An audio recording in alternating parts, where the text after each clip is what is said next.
네, 여러분 반갑습니다. 자, 27번째 주제에 왔습니다. 실학의 등장과 국학의 연구 확대다 이렇게 되어 있는데요. 일단 시기부터 정의할게요. 시기는 임진왜란 이후 이 조선 후기라고 불리는 이 시기에 해당하는 내용입니다. 우리가 지난 시간에 무엇을 봤었냐면요.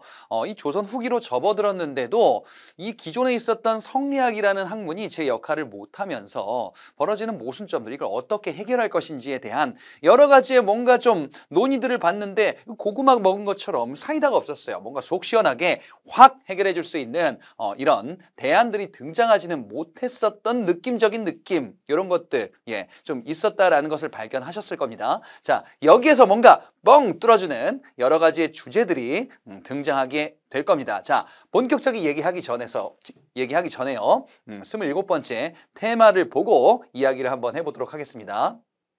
천동설과 지동설. 갑자기 과학 시간이 되었습니다. 자, 이런 것들 한번 들어보셨죠? 천동설, 지동설. 지금은 이제 지동설의 시대다라고 이야기를 하죠. 자, 이게 뭡니까? 천동설이다라는 거는 지구가 중심이고요. 하늘 전체가 지구를 중심으로 돈다. 마치 이런 모습인 거죠. 이게 예전 우리가 알고 있었던 상식이었었어요. 지구라는 것은 전체 우주의 중심이고요. 이 지구를 중심으로요, 이렇게 이제 전체 우주가 지구를 중심으로 회전한다, 별들도 회전한다 라는 이런 기존의 견해가 천동설이었었습니다. 자, 그런데 유럽에서 이런 사람이 등장합니다. 코페르니쿠스인데요.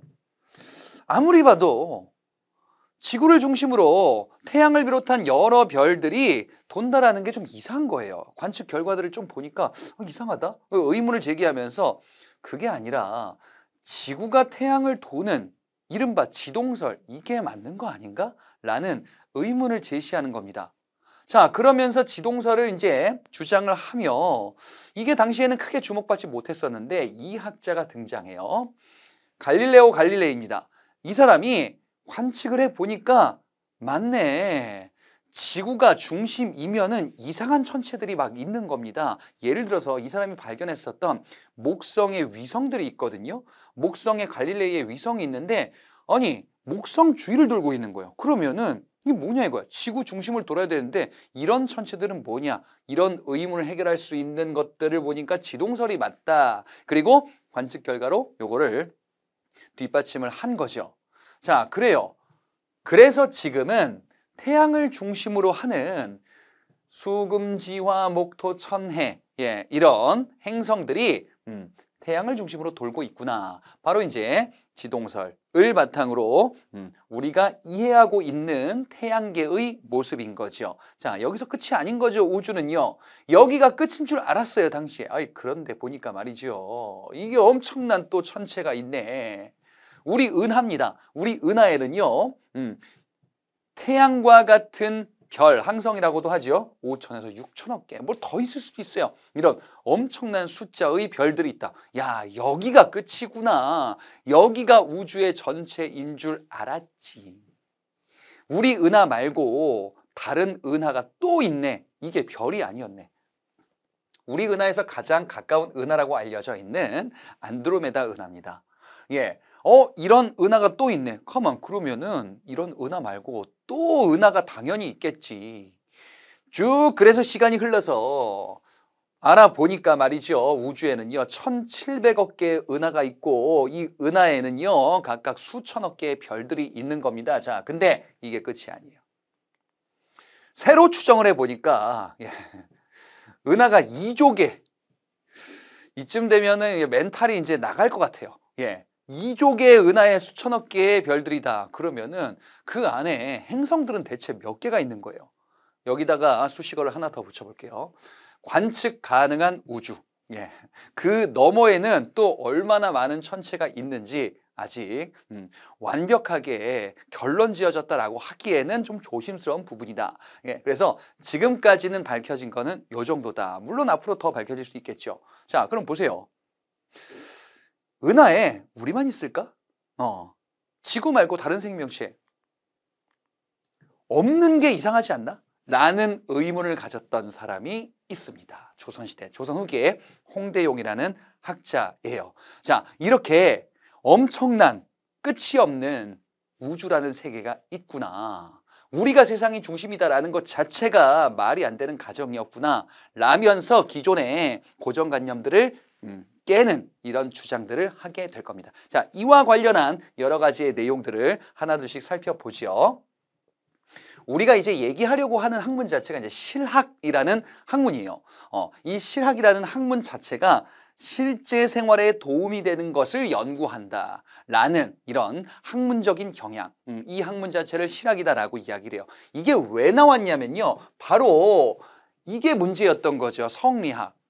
우리가 전 단원에서 봤던 것처럼 성리학이라는 학문 자체가 조선 후기에 안 맞는 거예요. 대외관계 측면에서도 그렇고 우리가 떠받들던 중국이라는 실체가 없어졌고 오랑캐 국가였었던 청이라는 국가가 지배를 하고 있고요. 그 다음에 세상도 바뀌고 양반 중심의 세상도 바뀌고 있는데 성리학에서는 오로지 양반, 그 다음에 기존의 중국, 명나라 질서 이런 것만 얘기하고 있었다는 것이 안 된다. 여러 가지 대안이 등장했으나 뭔가 조금 저 멀리에서 있는 논의 같았어. 그런 거 말고 실제 생활에 도움이 되는 측면, 우리 주변 것을 연구하면서 우리의 실제 생활의 개혁안들, 개선점들을 우리가 탐구해보자라는 이런 학문을 실학이다라고 이야기를 합니다. 자, 그러면 어떤 부분을 연구할 거냐 말이죠. 여러분 앞서 봤었던 그 성리학에서는요, 성리학에서는 뭘 연구했었냐? 이와 기라는 측면을 중심으로 이황과 이의 논의가 있었던 것을 기억하시죠? 이와 기라는 것은 뭔가 좀 어떤 철학에서 얘기하는 관념들 이런 느낌이었었어요. 근데 실학에서는 그런 게 아니에요. 뭘 연구할 거냐? 아니 우리 주변에 먹고 사는 문제, 실제 생활의 문제. 그래요?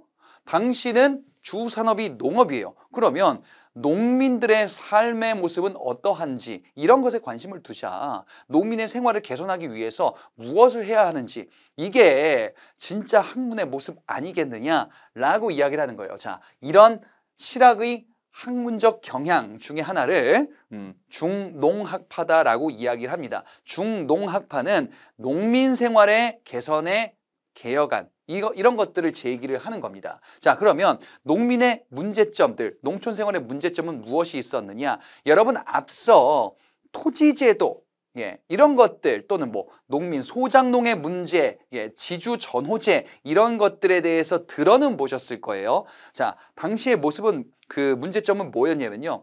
조선이라는 국가가 처음에 건국됐을 때에는 농민들에게 토지를 돌려주는 이런 정책을 통해서 내 땅을 가지고 있는 농민들 이를 많이 양성하자라는 게 조선 초기의 모습이었었거든요. 이거 지금으로 바꾸면 이렇게 제가 말씀드렸어요. 지금으로 바꾸면은 내 집을 갖고 있는 게 나의 생활에 도움이 많이 되겠죠. 월세나 전세보다는 자가 주택이 있는 게 좀 더 삶이 안정이 되잖아요.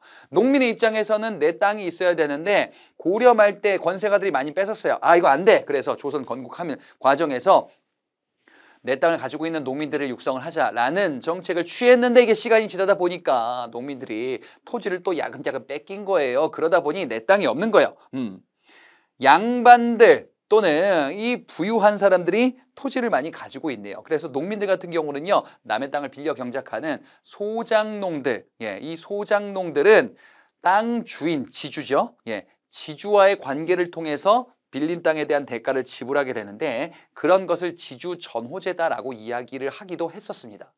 정리하자면 얘기가 좀 길었는데요. 정리를 하자면 조선 후기에 들어왔을 때 문제는 농민들이 내 땅이 없다 이거예요. 농민 생활을 개선을 하려면 어떻게 해야 됩니까?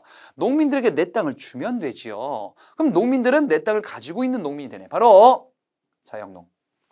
자영농을 육성하자라는 것은 농민에게 토지를 분배하자라는 주장이에요. 그러면 농민들의 실제 생활이 개선될 것이다 라는 이 주장이 뭐다? 중농학파의 주장입니다. 자, 이런 주장을 했었던 사람들은 주로 남인들이 많이 있었어요.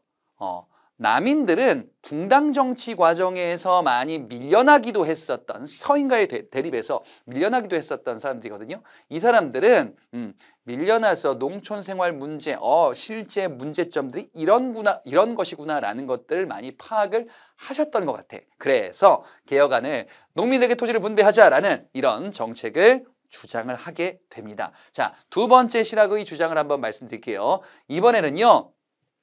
농업 말고 새로운 산업을 육성하자라는 거야. 요즘에 뜨는 산업이다라고 하면은 여러분들 뭐가 있을까요? 예, 요 근래에 뭐 여러 가지 뭐 그 막 4차 산업혁명 뭐 이런 것도 얘기했었지만 또 뭐 AI 이런 것들 그렇죠? 많이 들어보셨죠? AI와 관련된 산업들 이런 게 뭐 뜰 수도 있겠고 또는 뭐 자동차로 친다면 뭐 자율주행 예, 이런 것도 있겠죠. 그러면은 이 기업들 또는 뭐 스타트업 기업들 아니면은 기업이 이런 산업을 추진한다라고 하면 정부가 막 보조금도 주고 산업도 육성하고 이런 것들 할 거 아니에요. 이게 대표적인 경제 정책, 육성 정책이 되겠죠. 이때도 마찬가지입니다. 새로운 산업을 육성하자. 우리에게는 별로 발달하지 않았었던 산업이 바로 이제 상업, 상공업, 상업과 수공업 이를 양성하자, 육성하자라는 주장을 하게 됩니다. 자, 이게 바로 이제 중상학파예요. 상공업을 육성하자. 그래, 상공업을 육성하면 경제가 성장할 것이다. 그러면서 많은 사람들이 더 많은 경제적인 이익을 누리게 될 것이다. 라는 주장이지요. 그래요. 중농학파의 주장은 결론적으로 뭐라고 볼 수 있냐면은 지금으로 치면은 서민 경제를 지원하자, 뭐 내 집 마련의 꿈을 이뤄주게 하자, 뭐 이런 정책이고요. 중상학파의 주장이다라고 한다면요, 새로운 산업, 신산업을 육성하자라는 이런 주장, 이런 정책이다라고 볼 수 있습니다. 자, 이 중상학파는요, 당시에 기득권층 중에 일부였었던 노론들이 주장을 하면서 새로운 개혁안으로서 이를 제시를 하기도 할 겁니다. 자, 그러면 좀 구체적으로 한번 보도록 하겠습니다. 중농학파 실학자로서 우리가 세 분을 볼 겁니다. 구체적으로 어떤 주장을 했는지. 기본적인 주장은요, 좀 아까 본 것처럼요, 바로 뭐냐면은 토지를 분배하자예요. 그래서 자영농을 육성하자. 그런데 그 방법이 조금씩 다르고 그 외의 주장이 조금씩 또 끼어 있는 겁니다. 첫 번째, 반개 유형원 선생의 주장을 한번 보도록 할게요. 자, 이 사람은 어떤 주장을 하냐면요, 농민에게 토지를 분배하자. 이게 중농학파의 주장이었었죠. 농민에게 토지를 분배하는데 어떻게 하냐? 균등하게 분배하자. 균전론이에요. 이 전이라는 게 밭전자, 토지란 뜻이에요. 균등하게 분배하는데, 자, 여러분 그러면은 똑같은 토지를 모든 사람에게 똑같이 분배한다라고 하면은 균등한 건가? 그건 아닌 것 같아요. 이분 얘기를 보니까. 자영농을 육성하는데 어떤 게 균등하냐면요, 신분에 따른 토지의 차등 분배예요. 신분이 높으면 많이 주고 신분이 낮으면 적게 주고, 이게 당시의 균등한 토지 분배다라고 본 겁니다. 자, 그래서 이 유형원의 주장은요, 신분 간 차등이 있는 토지 분배가 이것을 내용으로 한다라는 것을 파악해 주시면 되겠고요. 그리고 유형원의 주장으로서 대표 저술, 이 주장이 있었던 그 저서, 여러분들 신학자 쭉 나오게 될 건데, 유형원을 비롯해서 실학자의 저서들이 무엇이 있는가를 외워두셔야 됩니다. 자, 유형원의 그 저서로서는요, 반개수록이 있습니다. 호를 따왔죠? 반개수록이다. 자, 이래서 유형원에 관련된 내용을 봤습니다. 그러면 다른 주장을 한번 보도록 하죠. 성호 이익의 주장을 한번 보겠습니다. 마찬가지로 토지를 분배하자라는 거야. 근데 조금 구체적으로 토지를 분배하는 데 있어서 이렇게 해야 된다라는 어떤 무엇인가가 들어오게 됩니다. 여기도 마찬가지로요. 자, 토지를 분배하는 데 있어서요, 여러분 토지를 분배하는 게 여기가 처음이 아니라 그랬어요. 요 앞 슬라이드에서 제가 무슨 말씀을 드렸었냐면요, 고려 말 조선 초 때 농민에게 토지를 돌려주는 정책을 취했는데 여차저차 해가지고 농민들이 토지를 야금야금 빼앗겼다라고 봤었어요. 그러면 생각을 해봤을 때 토지를 분배하는 것보다 또 중요할 수도 있는 게, 분배받은 토지를 안 뺏기게 할 수 있는 안전장치가 필요하지 않을까요? 그렇죠. 농민의 입장에서는 토지를 가지고 있는데 이걸 처분은 당연히 할 수 있어요. 내 토지다라고 한다면 내 재산이니까요. 근데 아무리 어려워도 제도적으로 토지를 팔 수가 없게 하는 그 최저선을 둔다라고 한다면 아무리 살림살이가 어려워지고 하더라도 토지를 팔 수가 없어. 적어도 굶어 죽진 않게 할 수 있는 그런 정책으로 구현될 수도 있겠죠. 이게 바로 이제 한전론이라는 주장이에요. 한전론의 한이 제한한다라는 뜻이거든요. 뭘 제한하느냐? 자영농들, 내 땅을 가지고 있는데 매매를 제한하는 거예요. 내가 땅을 가지고 있는 농민, 자영농인데 팔 수 없게끔 매매, 이거를 제한한다라고 하면은 자영농의 지위를 어떻게든 유지는 계속 할 수 있잖아요. 그래서 토지 매매의 제한이에요. 최소한 요 정도는 제한하자. 응?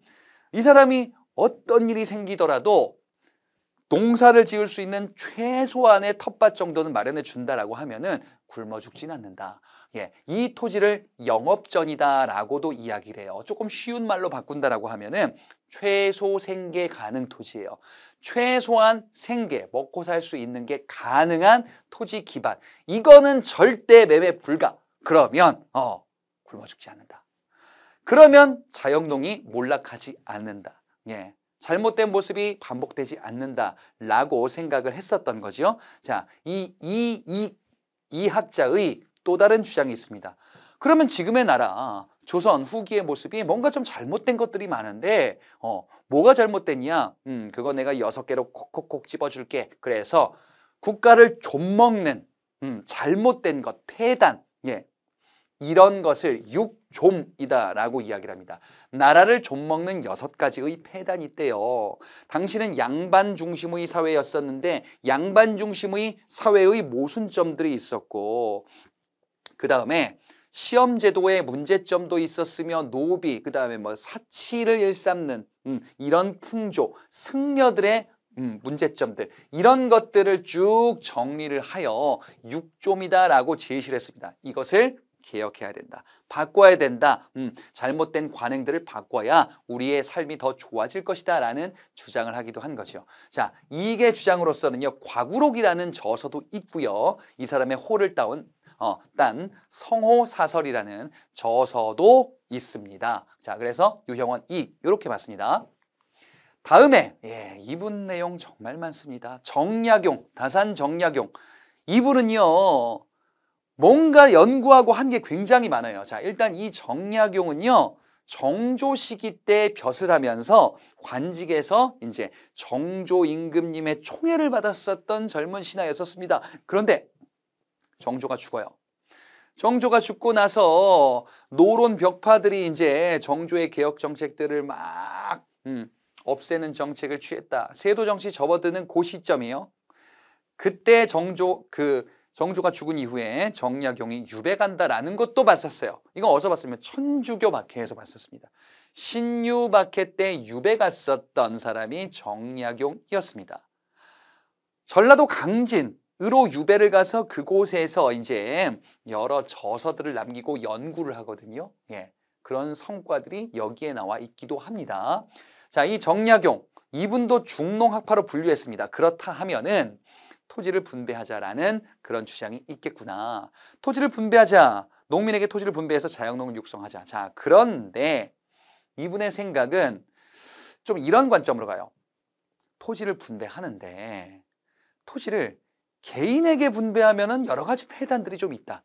그래서 어떡하냐? 마을 단위로 분배를 하자 이거지. 마을 단위로 분배해서 그 마을을 여라는 단위로 설정을 할 거예요. 여라는 마을, 각각의 여에다가 거기에 우두머리 여장이 있어요. 예, 분배를 한 다음에 여장이 중심이 돼서 그 마을의 토지를 관리하는 건데요. 근데 마을의 토지를 관리하는 데 있어서 여장이 무슨 지배자 이런 게 아니라 그 지역에 있는 여의 민들, 백성들, 여민들이 공동으로 같이 일하는 거예요. 그래서 그 같이 일한 것에 대한 결과물들, 생산물들을 같이 나눠 갖는 겁니다. 이런 것을 여전론이다라고 이야기를 해요. 마을 단위의 토지 분배예요. 여라는 마을 단위의 토지를 분배하여 공동으로 관리하고 공동으로 생산하는 이런 방식, 이른바 공동 농장제도. 같이 관리하자. 그러면 우리가 상당히 모두가 좀 더 좋은 마을의 풍조뿐 아니라 백성들이 힘을 합해서 더 좋은 이런 그 당시의 삶의 모습을 구현할 수 있을 것이다 라고 주장을 했었죠. 자, 이 정약용의 여전론 주장이 공동 농장 제도인데 근데 이후에 뭔가 개혁안을 다시 이야기를 하기도 해요. 이게 정전론이다, 정전제다라고도 이야기를 하는데요. 자, 보시면요.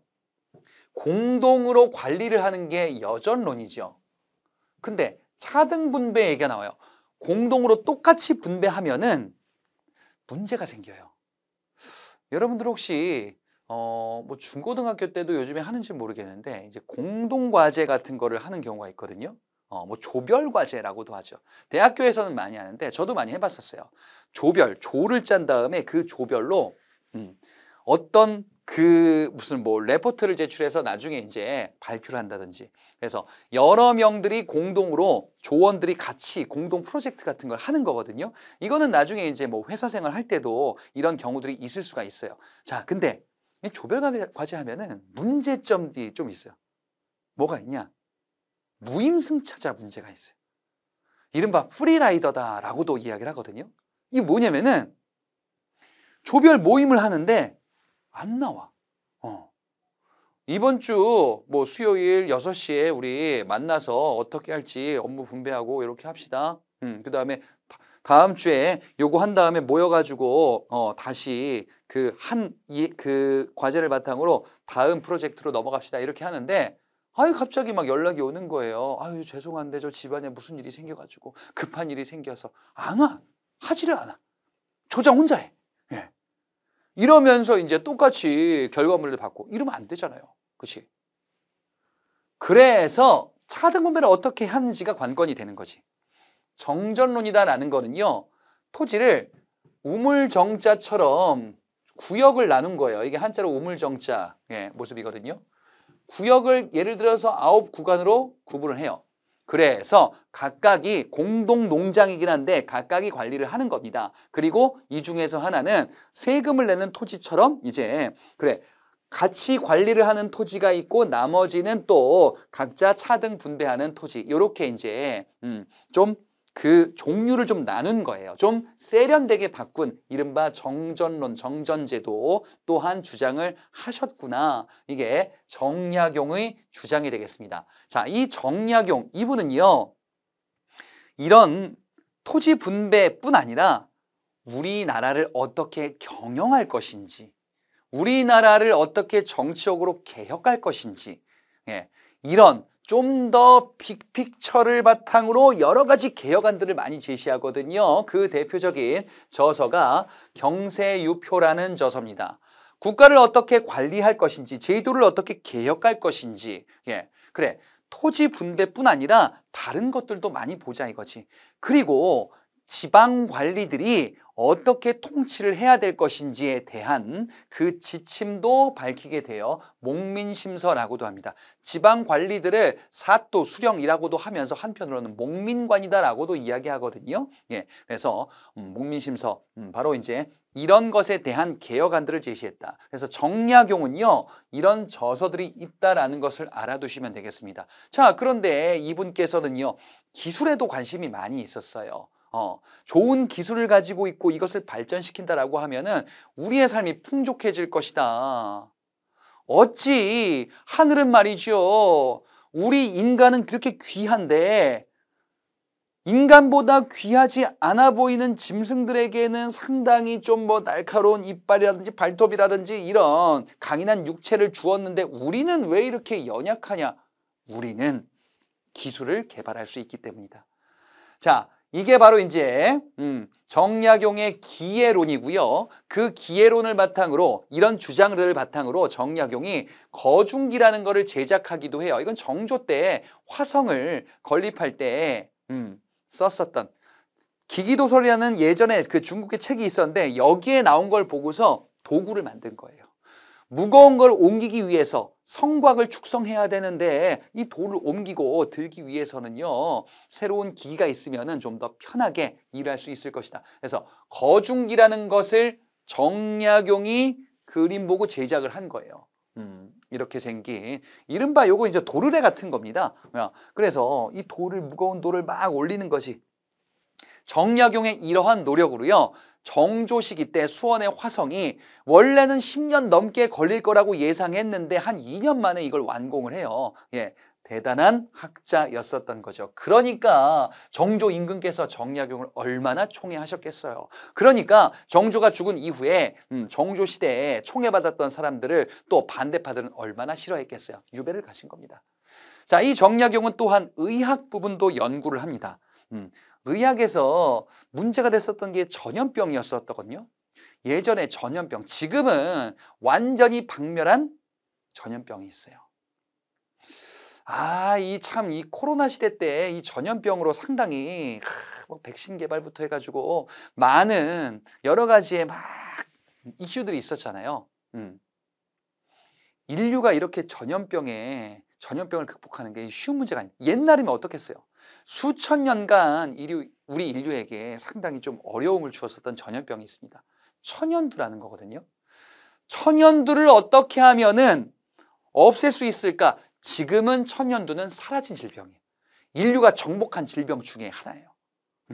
이 천연두를 종식시키기 위해서 치료법이 저 유럽 쪽에서 나오게 되는데요. 요게 이제 제너의 우두법이라는 거거든요. 소의 고름 이런 걸로 이제 예방주사 같은 걸 맞는 겁니다.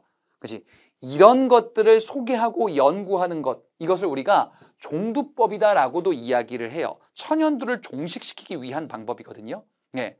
그래서 이런 전염병을 퇴치하기 위한 방법은 무엇인가, 이런 것에 대해서 정리하는 의학서적인 마과회통이라는 것을 저술하기도 합니다.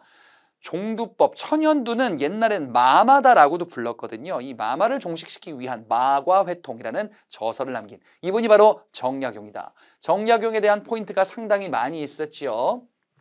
다음으로 가보겠습니다. 이번에는요, 중상학파 실학자예요. 앞에 중농학파 얘기했었죠. 중상학파는요, 상공업의 육성을 강조하는 거예요. 자, 그래서 새로운 산업을 육성하자. 상공업의 진흥. 그러면 우리의 실제 생활은 더욱더 풍요로워질 것이다. 그런데 당시 조선은 상공업이 발달하지 않았는데 상공업이 발달한 국가가 있어요. 바로 중국, 당시 청나라. 청나라의 문물을 수용하자.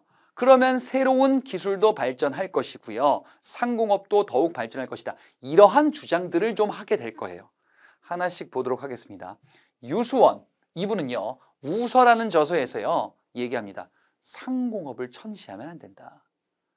사농공상은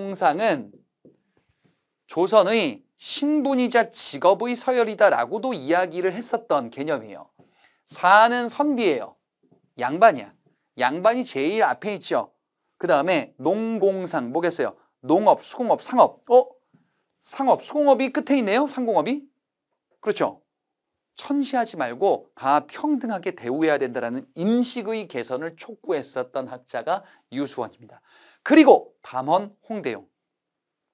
자, 이분이 아까 처음 시작 부분 테마에서 소개해드린 내용과 관련이 있는 주장을 하게 될 겁니다. 자, 홍대용의 대표 저서로서요, 의산문답이 있습니다. 자, 이 의산문답에서 소개하고서 발전시킨 주장이 지전설이에요. 지전설, 지구가 움직인다. 지동설 얘기하는 거예요. 예. 홍대용이 관측을 합니다. 그리고 서양 문물의 얘기를 많이 듣고 공부를 막 해요. 우주라는 것은 정말 무한하구나. 우리 지구가 중심이 아니구나 라는 거예요. 이 저서가 의산문답입니다. 의산문답은요, 문과 답으로 되어 있어요.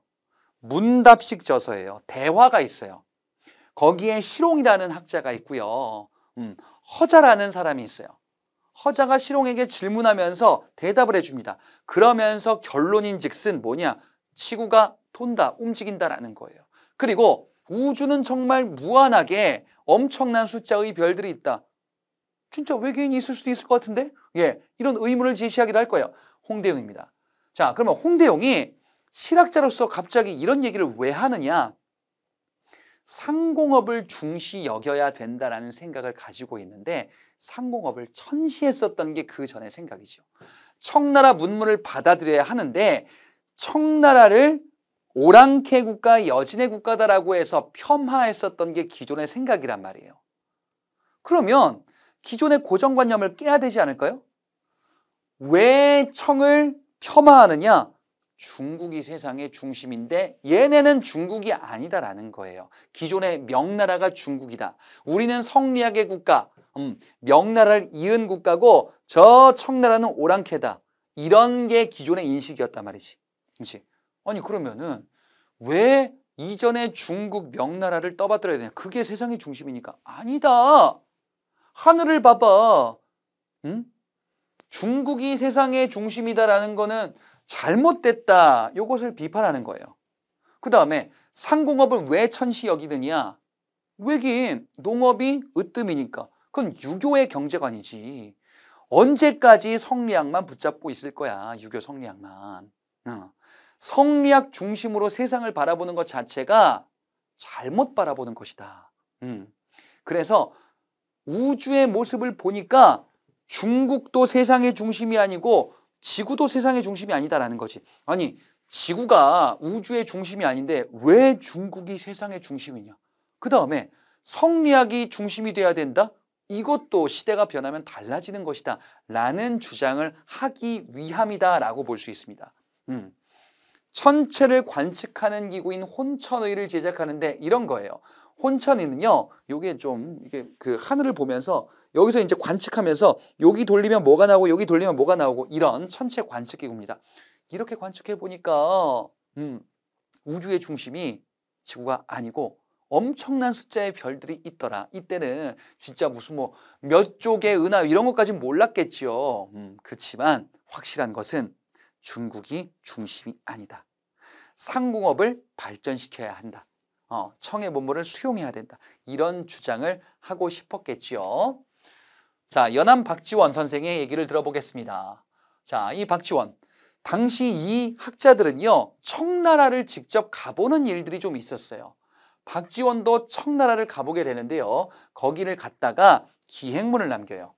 열하일기, 청나라의 열하지방을 방문하는데 청나라를 방문해서 당시에 발달된 중국의 모습을 보는 거야. 아, 우리가 옛날 여진족이라고 폄하하면 안 되겠구나 라는 구체적인 모습을 확인을 해본 겁니다. 그래서 결론인즉슨 청나라의 문물을 수용해야 된다. 오랑캐 문물을 수용해야 그래야 상공업을 발전시키고 우리가 좀 더 발전된 국가로 넘어갈 수 있다라는 이런 주장을 하게 되는 겁니다. 자, 그러면 당시 청나라가 뭐가 그렇게 대단하길래?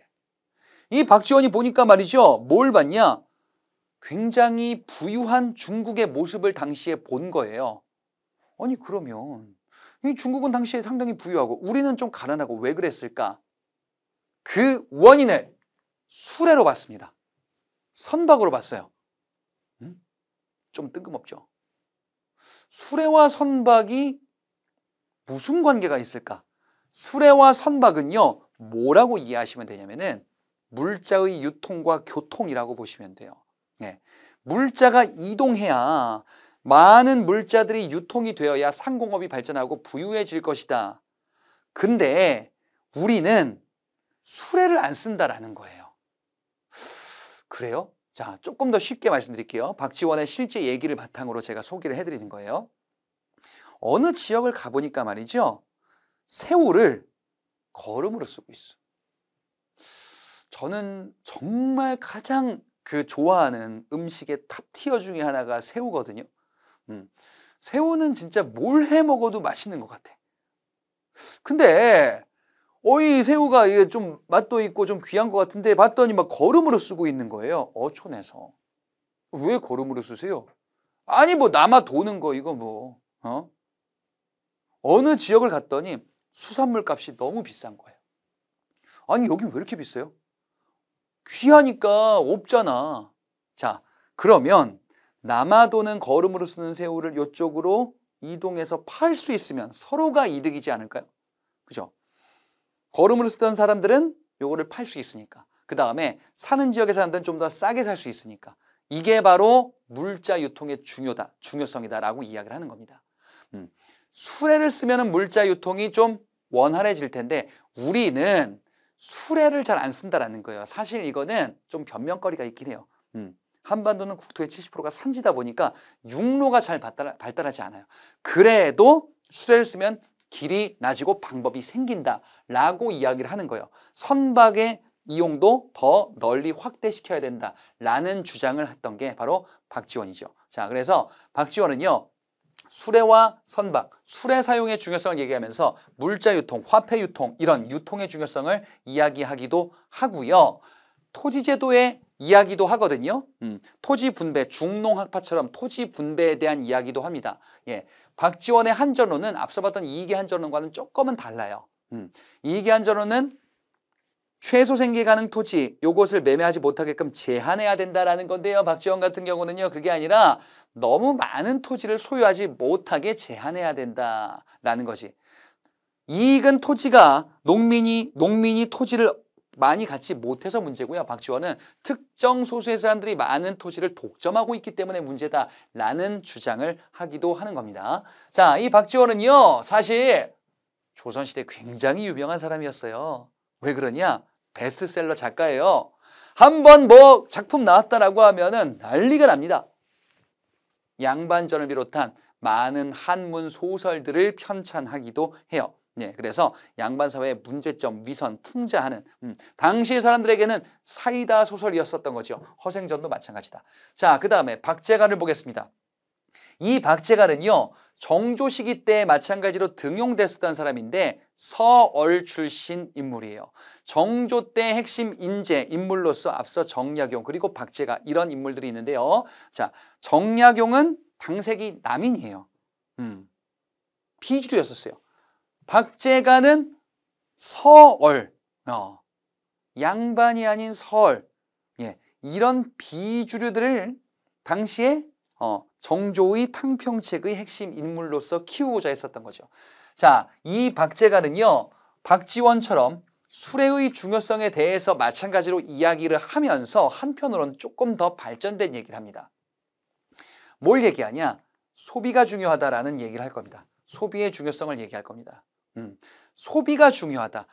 우리가 부자가 되기 위해서는 아끼는 것보다 쓰는 게 중요하다라고 이야기를 해요. 자, 이것도 이 사람의 주장을 바탕으로 제가 소개를 좀 해드릴게요. 우물이 있습니다.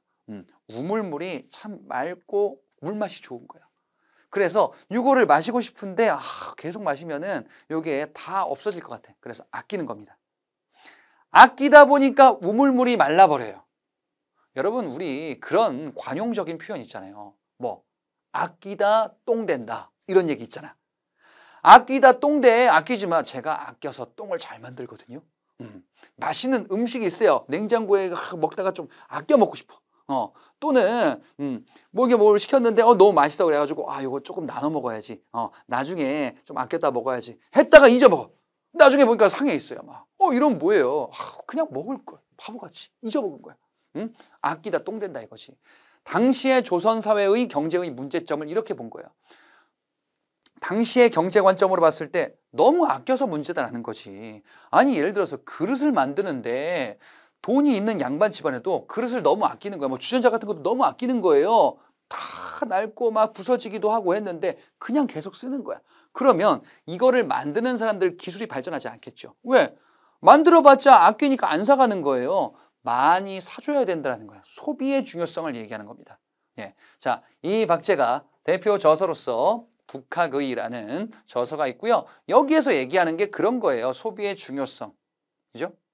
우물물에 빗대서 중요하다라고 이야기를 하면서 상공업을 육성하기 위해서는 이러한 구체적인 전략들이 필요하다라고들 이야기를 합니다. 하지만 이 신학 같은 경우는요, 당시 핵심 관료로 있었던 사람들의 주장은 또 아니에요. 그러다 보니까 주장 자체는 사이다 주장인데 이게 채택이 안 될 겁니다. 좀 뭔가 약간 절름발이 느낌의 개혁 정책의 그런 모습을 확인할 수도 있겠죠. 자, 다음 주제 국학을 한번 보도록 하겠습니다. 국학은 실학이랑 비슷한 거예요. 실학이 실제의 우리의 생활에 도움이 되는 것들을 연구한다. 국학은 우리 주변 것에 관심을 갖고 연구하는 학문적인 경향사조를 국학이다라고 이야기를 해요. 실제 것에 관심을 두다 보니까 우리 주변, 중국이 아니라 우리 주변 이런 것들을 연구하는 겁니다. 자, 지리 연구, 지리서로서 우리의 지리를 바라보는 데 있어서 아니 옛날 역사에서 나왔었던 곳이 이곳이 맞나? 옛날 역사 고구려 백제 신라에서 나왔던 곳이 여기가 맞나? 옛날 백제의 도읍지가 여기가 맞나? 역사를 지리 정보와 함께 연구하는 거예요. 우리 주변의 지리, 역사에 대해서 관심이 생겼기 때문에 이런 저서들이 나오게 되는 겁니다. 이름 정도 한번 볼까요? 한백겸의 동국지리시, 정약용의 아방강역고. 자, 이런 저서들 역사 지리시입니다. 그리고 우리 주변의 진짜 지리 정보들 알짜배기들을 모아서 우리가 진짜 살기 좋은 곳이 어디인지를 잘 분석해보자. 지금 현대 관점에서 살기 좋은 곳은 어디일까요? 자연환경 좋은 곳. 뭐 그런 것도 있는데. 네? 여러분 산 좋고 물 되게 좋은 곳도 있고 근데 막 역세권에 서울 한복판 막 강남에 뭐 노른자 땅 둘 중에 하나 여러분들에게 집을 드린다라고 하면 뭘 선택할래요? 둘 다 좋은데 후자 선택하는 경우도 많겠죠. 그래. 이런 것들을 종합적으로 논의해보자. 이게 이중환의 택리지예요. 당시 관점에서 진짜 살기 좋은 곳이 어디인지를 잘 분석해보자. 지리서적들이 이런저런 것들이 나오게 됩니다. 지도도 나오게 돼요. 정상기의 동국지도는요. 이제 어떤 정보가 담기냐. 지도에 거리 정보가 담겨요. 여러분들 그 학교 다닐 때 그 지리, 사회 시간에 지리 이런 것들 배워봤죠. 지도할 때 뭐 축척이라는 개념이 나오잖아요. 지도에 축척 정보가 있으면은 지도를 보고서 실제 거리가 이렇구나라는 것을 파악할 수도 있잖아요. 그렇지? 그런 정보들이 담기는 거예요. 척, 백리척이다. 그 다음에 김정호의 대동여 지도. 이건 뭐 여러분들 한국인들 다 알고 있죠. 심리마다 눈금을 표시했어요. 그래서 이 역시 지도를 보고서 이게 여기서 여기 가려면은 이 정도 거리니까 어느 정도 시간이 걸리겠다라는 것을 대략 예측할 수도 있는 겁니다. 자, 이 김정호는요. 대동여 지도를 만들면서 한편으로는요. 널리 보급하고 싶었던 거예요. 그래서 우리 지금 휴대폰에 보면은 여러 가지 막 지도 어플 막 있잖아요. 뭐 순정 어플도 있고 여러 가지 막 있잖아요. 이런 것처럼 많은 사람이 지도를 쓸 수 있게끔 목판으로 대량으로 인쇄할 수 있게끔 이렇게 만드는 시도를 하기도 합니다. 이게 대동여 지도입니다. 역사서들도 한번 보도록 할게요. 우리의 역사를 좀 더 체계적인 관점에서 역사를 연구하려고 하는데요. 자, 안정복의 동사강목이라는 역사서 이름 한번 보시고요. 이경익의 연려실 기술은요. 조선 왕조의 역사를 모습을 쭉 정리하는 역사서를 남기기로 하는데 기사본말체라는 게 나오죠. 기사본말체는요. 인과관계, 사건 중심으로 여러 가지 이야기 내용들을 중심으로 실게되는 이러한 모습이다라고 볼 수가 있습니다. 그래서 이 연려실 기술에는요. 많은 여러 가지 야사라고도 하는데요. 예, 민간의 이야기들 이런 것들이 상당히 많이 실려 있기도 한 역사서이기도 합니다. 자, 그 다음에 중요한 두 가지가 있습니다. 유득공이라는 사람이 있어요. 이 사람도 박제가처럼 정조 때 규장과 검소관 서울 출신으로서 활약했던 그러한 인물 중에 하나입니다. 이 사람은요. 발해고라는 저서를 남깁니다. 발해. 자, 여러분 앞서 통일신라 발해 봤죠? 발해라는 국가는 우리의 역사인데 이 전까지는요. 우리의 역사인가? 아니면은 저기 여진족의 역사인가? 여진은 옛날에 말가리다라고도 불렸단 말이죠. 그들의 역사인가? 라는 이런 뭔가 모호한 인식이 있었거든요. 유득공이 얘기합니다. 발해는 우리 역사다. 여러분들 이런 생각 해보지 않았어요? 뭐 통일신라 말이 좀 어색하지 않아요? 통일신라 맞잖아요. 고구려 백제 신라 통일했잖아. 통일신라면 발해는 뭐야? 그렇잖아요. 지금 우리의 대한민국, 통일 대한민국 약간 어거지 느낌이죠. 왜? 남북한이 갈라져 있잖아요. 그렇잖아. 통일신라 발해, 발해도 우리 역사다. 그러면 남북국이다. 남북한이 있는 것처럼 남북국이다 라고 이 용어를 처음으로 만든 사람이에요. 그럼 발해도 우리 역사로 봐야 되는 거잖아 라는 이야기를 하는 거죠. 자, 그리고 김정희라는 사람은요. 김정호 말고 다른 사람이에요. 이 사람은요. 당시 한양도성에서 조금 북쪽에 산이 있었는데 거기에 비석이 있어요. 지금 북한산이에요. 비석이 있었는데 그 비석이 뭔지를 잘 몰랐어. 그래서 민간에서는 이게 이성계가 도읍할 때 옆에서 조언해 줬었던 무학대사라는 사람이 만든 비다라는 이런 풍문 정도만 있었는데 김정희가 이걸 본 거예요. 봤더니 글자가 있네? 야, 이게 그거네. 뭐 진흥왕 때 만든 북한산 비네. 여러분 앞에 신라의 진흥왕 때 진흥왕 순수비라는 거 봤었죠. 그 비석이네라는 것을 밝혀냈어요. 이 저서가 김정희의 금석과안록이라는 저서입니다. 우리의 역사를 연구하면서 이렇게 실제의 과학적인 탐구를 바탕으로 하는 국학이 크게 발달하는 시기, 조선 후기입니다. 조선 후기는 이렇게 많은 학문들 그리고 기존의 성리학이 담지 못했었던 것들에 대한 대안을 제시하는 실학이 꽃피우는 시기이기도 하다. 하지만 우리가 수험적으로는 공부할 것들, 외울 것들이 조금은 있죠. 즐거운 마음으로, 좋은 마음으로 이 부분을 공부를 해주시면 되겠습니다. 자, 이론은 여기까지 보고요. 문제풀이를 통해서 확인해 보도록 하겠습니다. 자, 실학과 관련한 내용들을 살펴봤습니다. 이와 관련한 문제는요, 여러분들 뭐 봤었던 인물 그리고 각종 저서 및 주장이 어떤 것이 있는지, 자, 이런 문제들이 여러분들이 기다리고 있을 겁니다. 저와 함께 살펴보도록 하겠습니다. 1번 문제입니다. 다음 검색창에 들어갈 인물의 활동으로 옳은 것을 골라보자. 자, 이 인물이 누구인지를 파악하셔야 되겠죠? 그와 관련한 보기를 골라주시면 됩니다. 자, 지금 여기 보니까요, 한국사 강의다라고 해서 어떤 인물을 검색했습니다. 자, 어떤 분일까요? 첫 번째, 마진으로 죽을 뻔한 아이. 마진은 당시에 있었던 전염병인데요. 마과회통을 편찬하다. 예, 의학서. 이 마과회통은 이분의 의학서로 알려져 있지요. 그래서 홍역과 천연두, 이런 당시의 전염병을 퇴치하기 위한 연구를 진행했었구나. 바로 누굽니까? 정약용, 다산 정약용. 정약용은 중농학파 실학자로 알려진 분이지요. 자, 그래서 많은 저서들을 남겼었는데 경세유표, 목민심서, 흠흠신서, 그리고 의학서, 마과회통 이런 저서들을 남긴 분으로 유명하지요. 자, 이 정약용은 정조 때 활약을 했었는데 이후에 순조 때 신유박해 사건, 천주교 박해 사건으로 유배를 갔었구나. 강진으로 유배를 갔었구나. 그리고 좀 전에 말씀드렸던 것처럼 목민심서와 같은 저서, 이 유배지에서 많은 저서들을 남기게 될 겁니다. 자, 그래서 다산 정약용에 대한 내용을 골라주시면 되겠네요. 1번, 지봉유설에서 천주실의를 조선에 소개하였다. 지봉유설, 지봉유설이라는 이 저서, 이수광이라는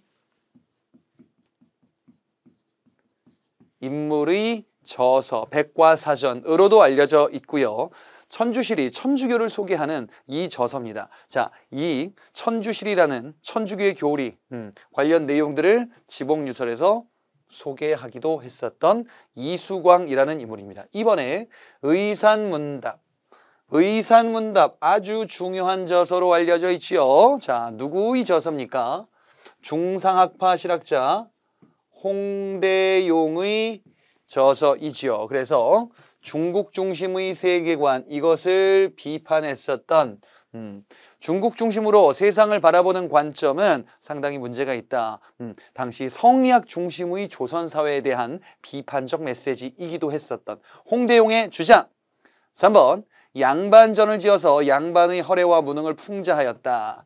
양반전, 양반 사회를 풍자 비판했었던 박지원의 한문소설로 알려져 있죠. 다음 단원에서 요 한문소설과 관련한 내용, 요것도 언급이 될 겁니다. 4번에 경세유표를 지었다. 그래서 국가제도 개혁 방향, 국정 운영의 방향, 경영 방법을 제시했었던 경세유표.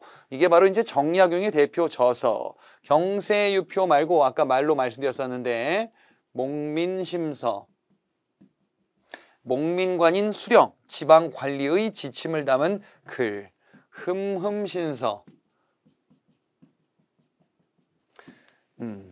정부의 국정 운영과 관련하여 사법제도, 형벌, 사례 이런 것들을 소개했었던 저서입니다. 5번의 금석과안록. 금석과안록은 북한산비가 야 이게 진흥왕 순수비였네 다른 게 아니었네 라는 것을 고증했었던 추사 김정희의 저서로 알려져 있습니다. 자, 답은 그래서 정약용을 찾아라 라는 문제였었어요. 2번 문제, 다음 인물 마찬가지로 인물인데요. 자, 우리가 봤었던 주요 실학자들과 관련한 문제이겠지요. 자, 보니까요. 화제의 신간이 나왔답니다. 담헌평전, 담헌이라는 호가 나왔습니다. 시대를 앞선 조선의 실학자. 그리고 여기 보니까 홍대용이 제작 활용했다라고 알려진 천체 관측 기구. 혼천이는 그 이전에도 있었는데요. 홍대용이 이를 개량해서 설계해서 활용하기도 했었다라고도 알려져 있습니다. 예, 천체 관측과 관련한 이런 천문학 관련해서 상당히 관심이 있었던 실학자였었구나. 그리고요. 연행사의 일원으로 청해 가다 청나라를 다녀왔었던 인물들 홍대용, 박지원, 박제가 이런 인물들 중상학파 실학자들 청나라에 가서 발달된 문물을 보고 오기도 합니다. 청에 가서 남겼었던 연기라는 기행문이 있기도 해요. 자, 우리가 봐야 되는 거는요. 이 사람의 호, 실학자이시구나. 그리고 천문을 관측하면서 혼천의를 제작하기도 했었다. 이런 내용들인데요. 바로 홍대용이지요. 담원 홍대용의 저서다라고 한다면 임하경륜, 농하고 관련한 개혁안을 제시하기도 했었고요. 그 다음에 앞서 문제에서도 등장했었던 의산문답 이런 것이 대표적이지요. 의산문답에서는요. 중국 중심의 세계관이 문제가 있다라는 것을 비판적으로 바라보기도 했었습니다. 자, 중국 중심으로 세상을 바라본다. 아니, 중국이 세상의 중심이고 우주의 중심이야. 그러면 그럴 리가 없다 이거죠. 세상에 이렇게 많은 별이 있고 지구는 또 움직이고 있는데 이렇게 많은 별이 있다. 무한 우주론. 지구는 움직이고 있다. 그리고 지전설. 이러한 주장을 통해서 중국 중심의 세계관을 비판적으로 바라봤었던 자, 인물이 바로 홍대용이 되겠죠. 예, 답은 2번이 되겠습니다. 자, 의산문답은 허자와 실홍이라는 등장인물이 나오고요. 이 사람들의 대화를 통해서 중국 중심의 세계관이 문제가 있다. 지전설, 무한우주론 이런 것들을 설명하고자 했었던 홍대용의 대표 저서입니다. 그리고 이와 더불어서 임하경륜이라는 홍대용의 저서도 알고 계셔야 되겠지요. 나머지를 보겠습니다. 1번. 지복유설에서 천주시리를 소개하였다. 앞서 문제에서 나왔었는데요. 이수광입니다. 이수광의 지복유설은 이렇게 오담유도 보기로 주로 등장을 할 겁니다. 3번도 앞서 봤었지요. 박지원은 단독 문제로도 나와요. 예, 중상학파 또 다른 실학자 박지원이 있지요. 양반전 과 같은 이런 당시를 풍자하는 한문소설.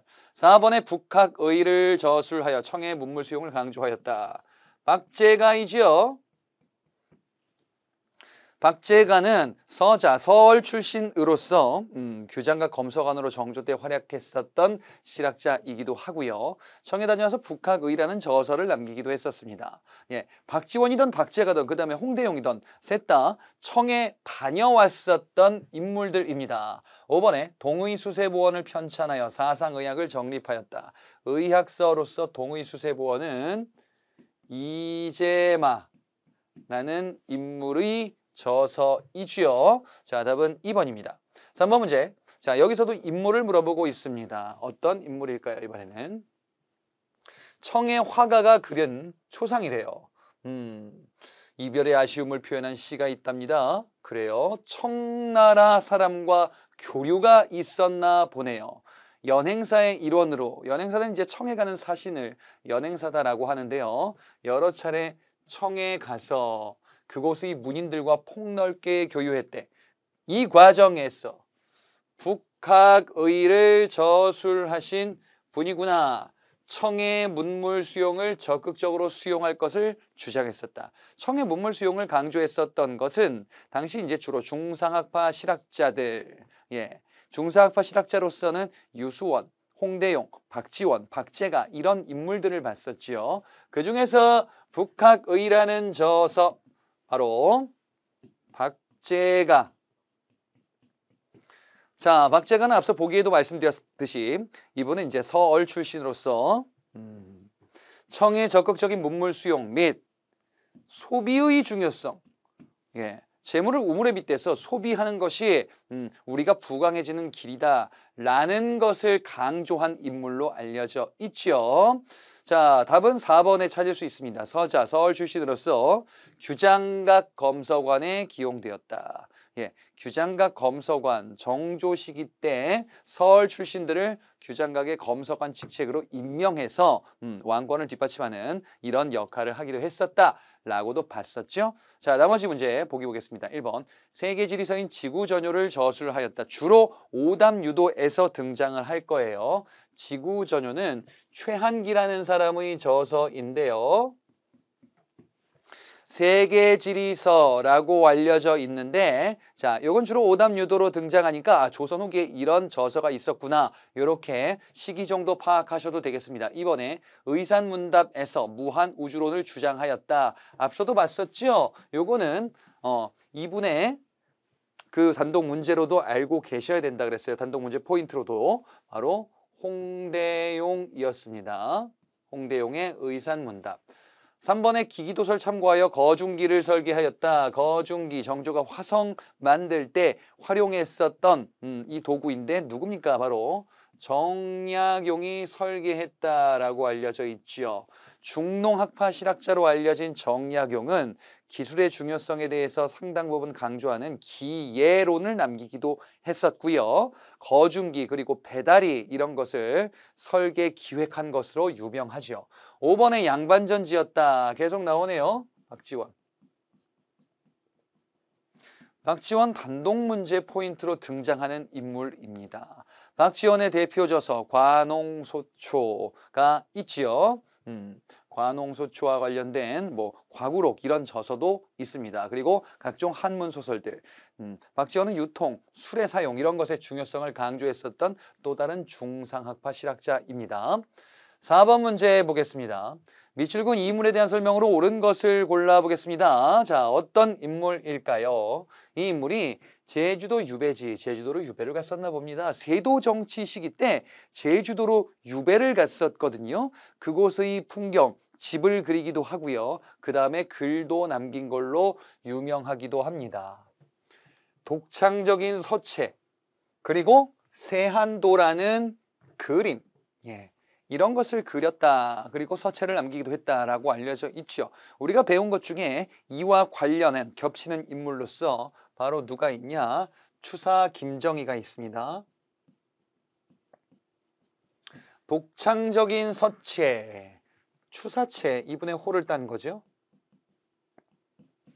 그리고 세한도라는 그림. 세한도라는 그림도 앞서 여러분이 살펴봤었습니다.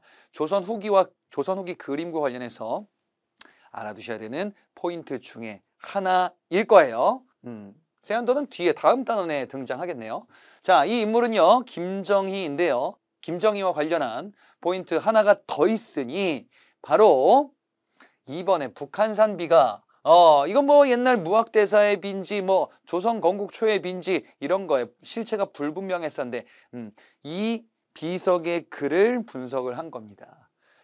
야, 이거 신라 때 진흥왕이 남겼던 거구나. 이를 고증했습니다. 이 저서가 바로 금석과안록.